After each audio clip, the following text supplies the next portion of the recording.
do livro A Arte de Viver, de Epiteto, ao sabor da interpretação de Cheryl Ledel, não são os acontecimentos que nos ferem, mas a visão que nós temos deles. As coisas em si não nos ferem ou não nos criam obstáculos, nem as outras pessoas. A questão está na forma como as encaramos. São nossas atitudes e reações que nos criam problemas.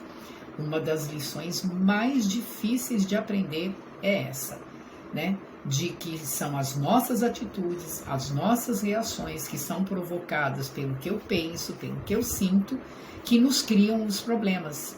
É a maneira como nós damos significado às coisas. Sendo assim, diz Epiteto, até a morte deixa de ser tão importante. É a nossa noção da morte, a ideia que fazemos dela, que é terrível, que nos aterroriza.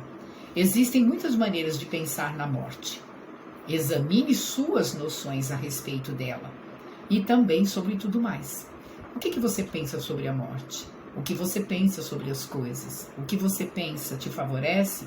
E aí ele pergunta, essas noções que você tem sobre as coisas, sobre a morte, sobre tudo mais, são de fato verdadeiras? Essas noções te fazem algum bem? Se elas não estão te fazendo bem, é sinal que existem outras alternativas de pensar, outros conceitos sobre as mesmas coisas e que podem te libertar desse sofrer que mora dentro de você e não fora. Né? É por isso que é necessário ser flexível a novas ideias, a novos conceitos e buscar sempre. Porque é da nossa natureza buscar o bem, o belo, o justo, o verdadeiro e estar bem. Se você não está bem, porque as tuas crenças, os teus conceitos, a ideia que você tem sobre as coisas ainda te causa muito mal, então troque. Procure outra forma melhor de encarar a vida, né? Não tema a morte ou a dor. Antes, tema o medo da morte ou o medo da dor. Porque é o seu medo da morte, o seu medo da dor, que faz com que você tema tanto a morte como a dor.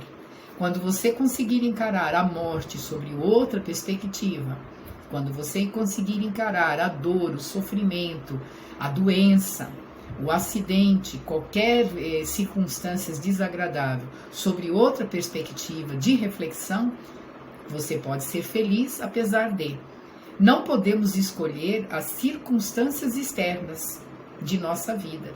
Ninguém consegue escolher se amanhã tudo que eu tenho fora de mim ainda vai continuar estando aqui para me proporcionar o bem-estar que eu tenho, na casa que eu tenho, o carro que me leva para cima e para baixo, as pessoas que estão na minha vida, como filhos, como netas, como mãe, como os irmãos, né? Ninguém tem a garantia de que tudo isso vai estar aí amanhã. Então não podemos escolher as circunstâncias externas da nossa vida, mas sempre, repetindo, sempre podemos escolher a maneira como nós vamos reagir a todas essas circunstâncias da vida. E é aí que mora essa alegria, essa felicidade que todo mundo busca, porque não são os acontecimentos que nos ferem, mas é a maneira como a gente encara a visão que a gente tem deles.